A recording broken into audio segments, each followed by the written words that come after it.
Our guest this week on Personally Speaking is the actor Eric Roberts. He's a man who many of you know because of his movies and television career, but he's written a great new autobiography called Runaway Train. Please stay with us.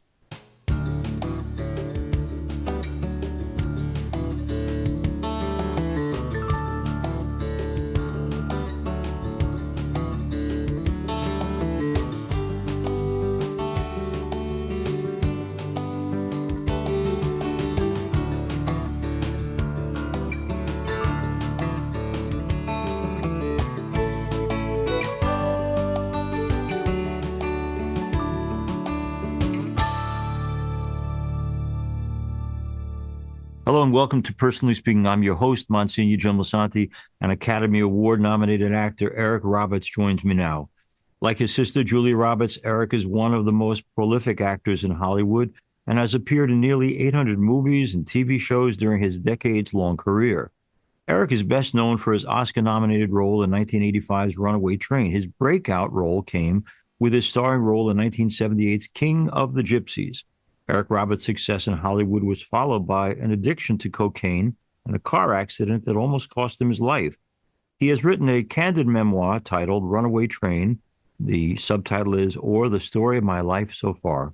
Eric is married to his wife, actress and casting director Eliza, for over 30 years, and he's the father of actress Emma Roberts. He's here with us today to talk about his life, his career, the values that have mattered the most to him. Joining me now, I'm so pleased to welcome to Personally Speaking the actor and author, Eric Roberts. We are here with Eric Roberts, the great actor and the great author, who's written a wonderful new book called Runaway Train, obviously referenced to his 1980s a movie that he won an Academy Award nomination for. And I love, too, the subtitle, Or the Story of My Life So Far. Eric, thanks for being on the program. And let me begin with a question. The heroine of your beautiful book, your powerful book, your honest book, your apologia in many ways, is Eliza. And I just got to ask you, as a priest, every weekend I'm doing weddings and we talk about the difference between conditional love, I'll love you if, I'll love you when, I'll love you but, or unconditional love, I love you always and forever no matter what. It sounds in this book like you were blessed to find in Eliza somebody who actually loves you unconditionally. Would that be accurate? That would be very accurate. I am the luckiest married man I've ever met because I'm happy every day, even when I'm in trouble with the wife. I'm happy to be in trouble with the wife. It's like okay, and I love my life with her, and I didn't ever expect it because I come from a very broken home, Mhm. and just expected that that's what people did, and. Then when I fell into this and Mhm. it's stuck and it's productive and it's kind and it's intelligent and it's loving, well, I got the whole package. Yeah. So where am I going? I'm going home. Yeah. And let me ask you, she does love you so deeply that comes across in chapter after chapter. At this point, because you admit lots of the mistakes you've made along the path of life, do you feel like you're worthy of her love? Uh, that's such a great question. It's only been the past 1,000 days, about 3 years, that I feel that I am in a place where, yes, I deserve it because I felt it was much more than I ever deserved up until very recently. Hmm. And now I feel we're on an even plane together with our love balance and our admiration for each other. And it's not, and it's a wonderful trade. Eric Roberts is our guest. Runaway Train is the name of his autobiography. Eric, one of the, as a priest, obviously, I love the concept of and I believe in a life to come. I hope and I believe in heaven. In the book, one of the things I love, and because I believe in heaven, I believe in an afterlife. So you have this terrible car accident, you go into a coma, you come out of it, but you talk about having an out of body experience. You talk about having a near death experience. What did you walk away from that experience feeling? Like, do you believe there's a life to come? I mean, is there heaven? Okay, that accident was 1981. It is now 2025. So it's been a while. And here's where I've come with that. Um, I feel my out of body experiences were chemical. I feel it was all understandable through science. It was not a spiritual awakening. It was a chemical thing, and I now look back on it and I can see how it obviously was that for me. I Hmm. I I um I suffered incredible brain trauma, and my brain was, you know, resetting, and it took the better part of about 18 months to get back to a starting point where I could really work on it because it was so damaged. But I got very lucky in that I was, um, after I had the accident, I was supposed to do a Broadway play, and uh, it was a two-character play, and the other actor and I had made the play famous off Broadway. So they're taking us to a Broadway, and but in the interim, in the space in between those two productions, the director had done the play in Ireland, and she decided to change my character from a passionate lunatic, like how I would portray Christ, to a G golly whiz kid. Well, I didn't want to play a G golly whiz kid, and I said that to her. I said, "No, this guy is patterned after Christ, and Christ was not G golly whiz. He was down to business. Let's deal." And she disagreed, so I quit the play. Oh, Well, when I quit the play, she told everybody I hadn't healed from the accident. So the industry shut their doors on me for a little while. But yeah. I got saved by a man named Bob Fosse, who called me in. And after 5 auditions, he offered me star 80, the hardest role I've ever undertaken. A very bad person. And it was a very difficult part, but it was a biography. So it had to be played uh, in a certain way. And, uh, Yeah. and Eric, you say in the book that with Star 80, it took you to a very dark place. I'm just wondering, when you take on a role where it takes you to a dark place, how do you go home and live normally after that? Well, at the time, I had a wonderful girlfriend. She's much older than me. Her name was Sandy Dennis. Sure. She was an Academy Award winning incredible actor, and she understood, and she was very giving, understanding, and helpful. And without her, I might have lost some of my sensibilities about what I was doing. But she kept me lined up to keep creating and not let it overtake me. And because it can, and especially I'm not a genius, and so I'm not the smartest, sharpest tool in the shed, and I'm aware of that. So I take things very personally and very to the heart. And sometimes it's too much, and sometimes I get lost. But I had her, and she took care of me. So that's why I could walk out of that and play that with such commitment, because he was such a bad guy. But I had to find his human side, his universal side. I had to find that in order to play him, because you can't dislike who you play, even if they are dislikable, or you don't play them properly.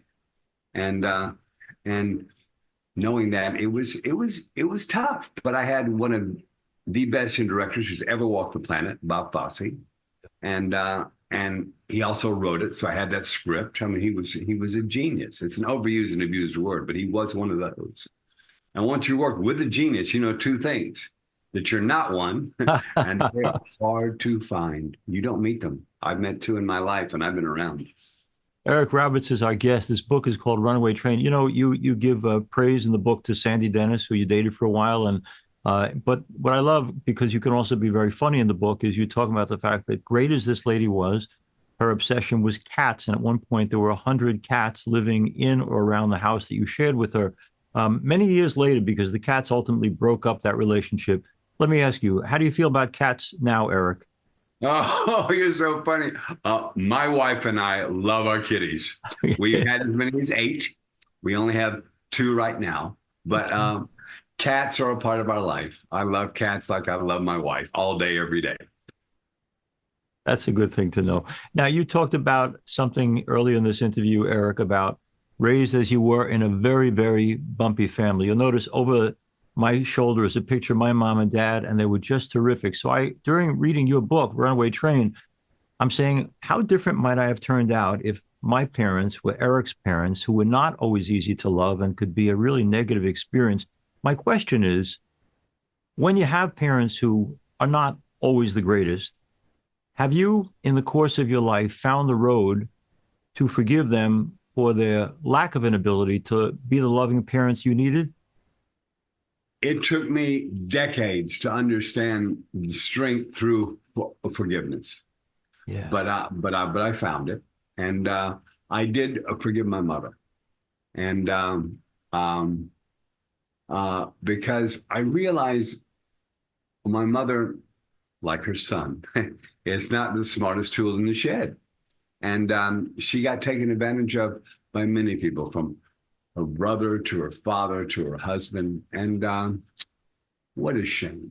And so as I get older and I understand that those relationships, I understand her, and I like her.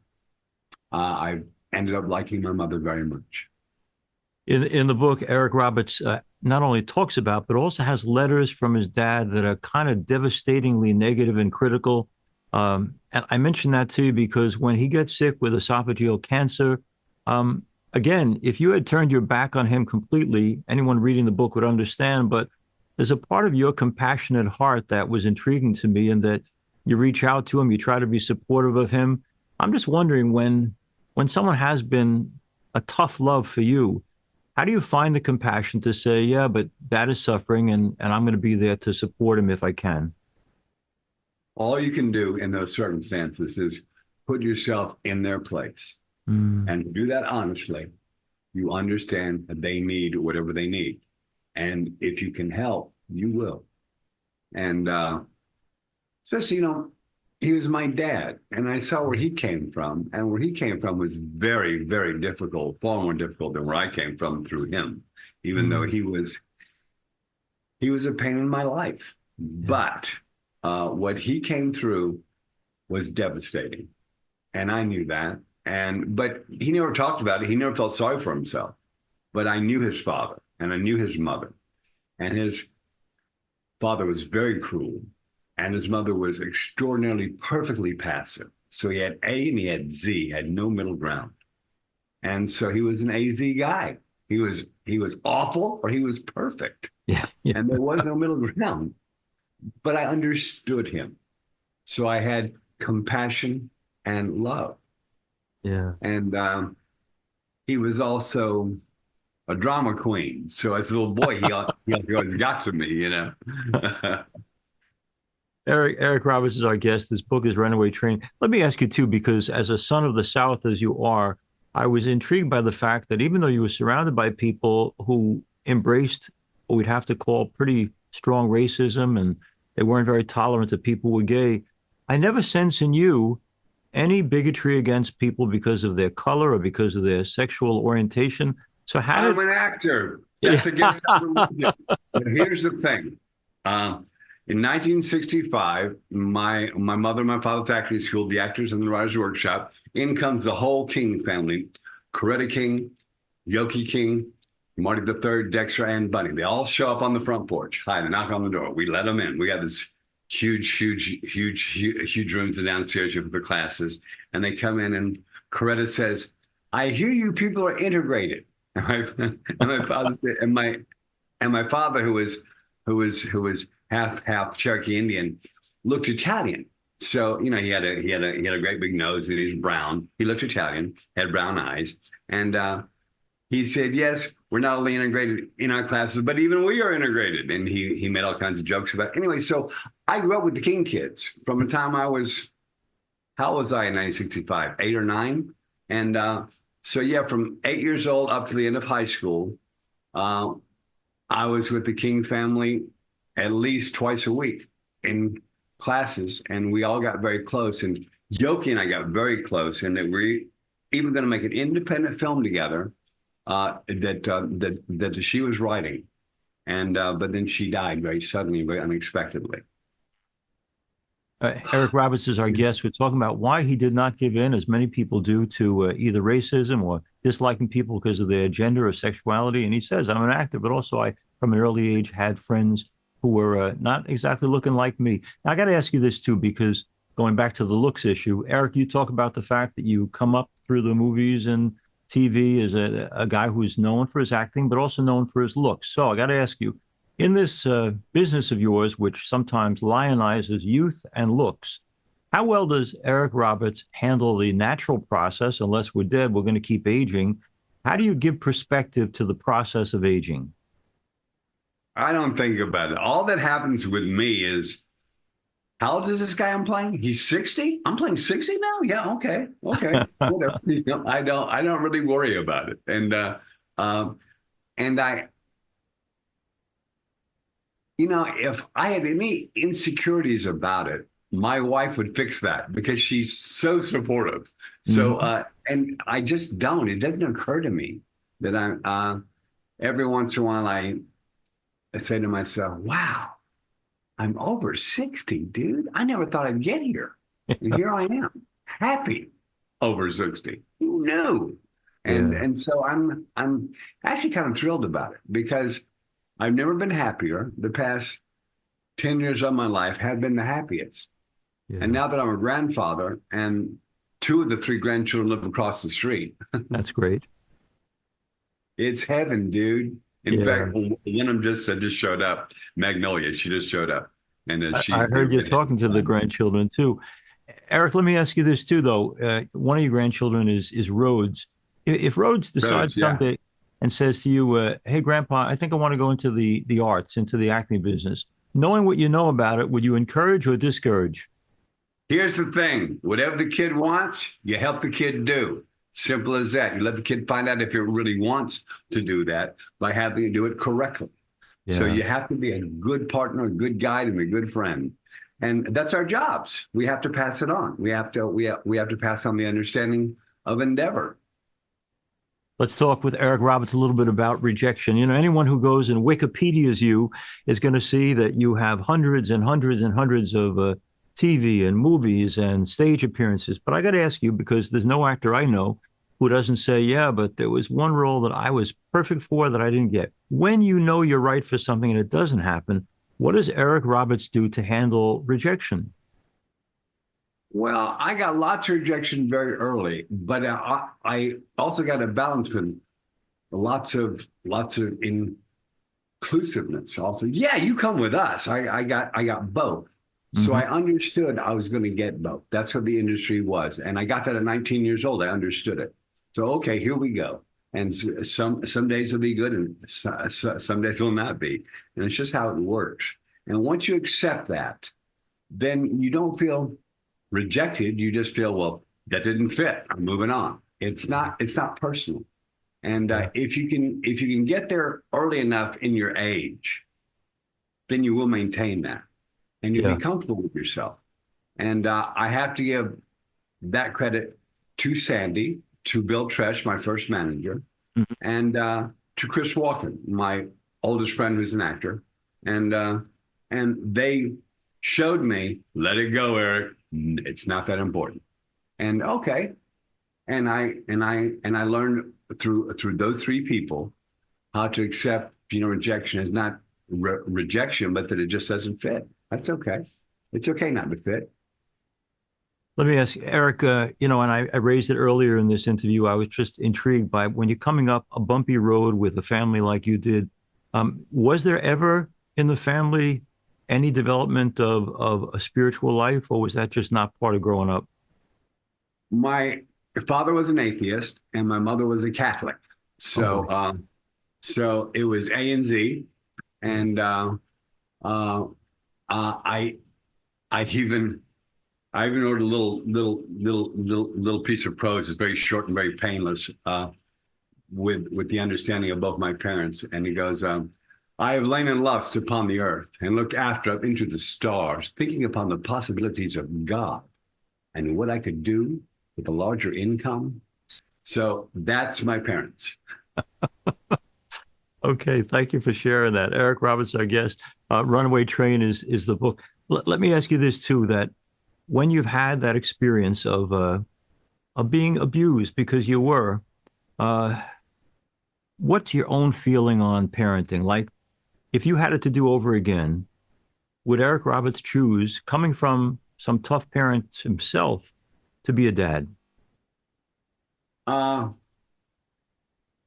I think I might do it the same way, Wow. but I wouldn't make the same mistakes.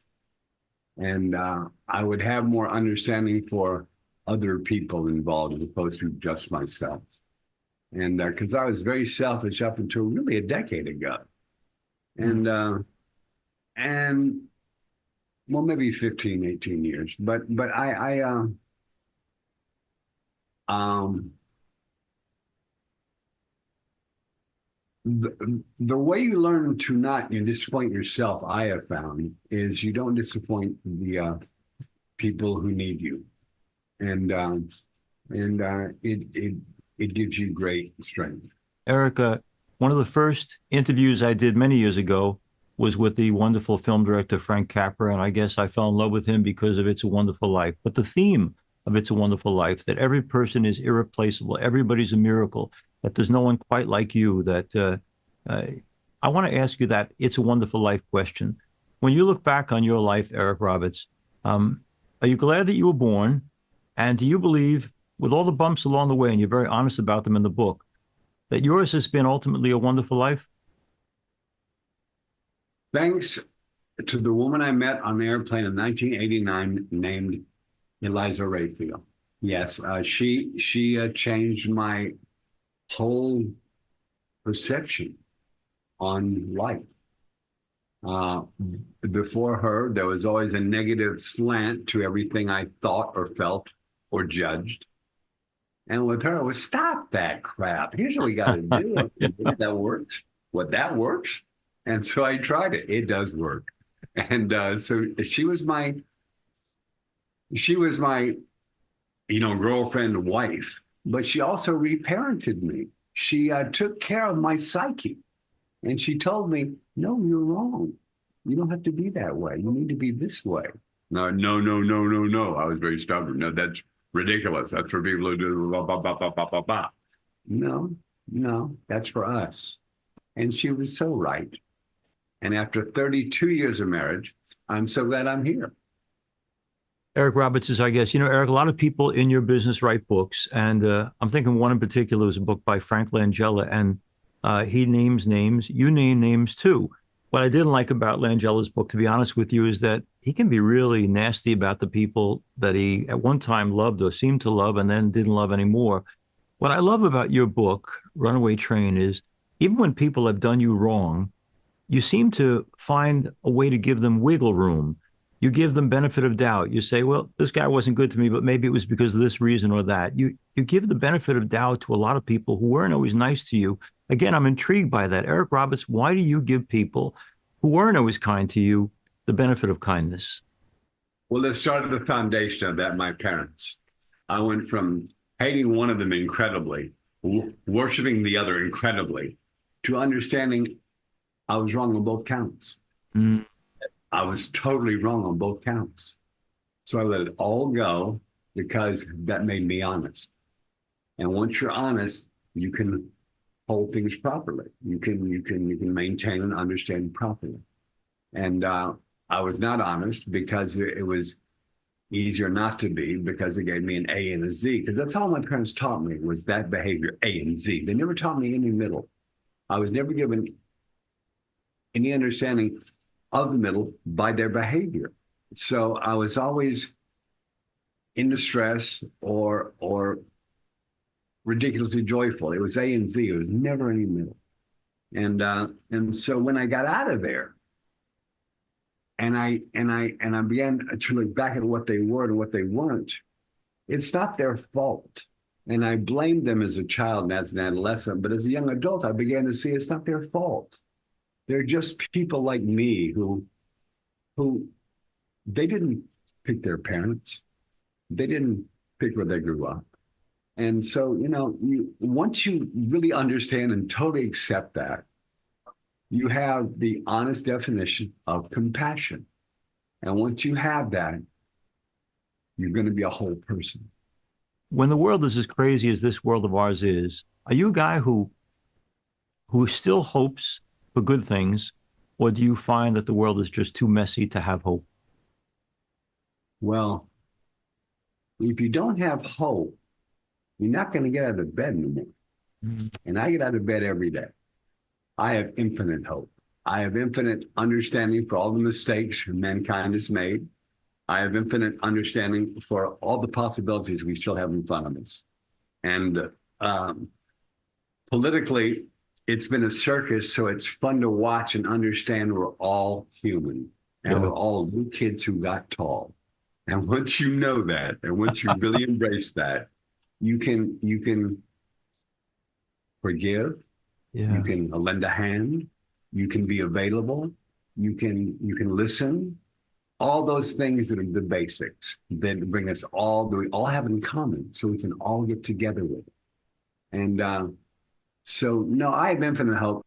I want to thank Eric Roberts for being with us on Personally Speaking. He identifies in the book, he says, I've been accused by some who love me of being a borderline narcissist, but I don't think we find before us today a narcissist at all, but someone who may have had moments of narcissism. But in the end, he cares about people. He loves people. He's a man of hope. And his book, Runaway Train, is one of those books. You know, I read slow, Eric, but I whip through your book because there's so much there. And I love about it the humility that comes through, the admission, like we all need to do, that I'm human, I'm fallible, I've made mistakes, but I've grown from them, I've learned, and I've been blessed to find real and true and unconditional love through Eliza and the good friendships that I have. I thank you for writing the book, and thank you for talking with us today. Eric, you're a wonderful man. Keep on keeping on, being an instrument of hope in a needful world. Thank you, my friend. You have no idea how you made my day. Thank you. Thanks, Eric. Thanks for being with us on Personally Speaking. If you need to reach me, you can do that at personallyspeakingpodcast@gmail.com. You probably listened to this program on SiriusXM, the Catholic channel, 129, but you can also watch the program on YouTube by searching under Personally Speaking with Monsignor Jim Lisante. We're also on Facebook at Personally Speaking with Monsignor Jim Lisante and on Instagram at Personally Speaking Podcast. If you go to Personally Speaking with Monsignor Jim Lisante, you are offered not only this interview, which you can watch, but also Sunday Mass. We'd love to have you as a extended part of the Our Lady of Lourdes family from Massapequa Park, New York. I'm privileged to serve as host and executive producer of Personally Speaking. Our producer is Lisa Janovitz. Thanks so much for joining us. We'll be with you again next time on Personally Speaking.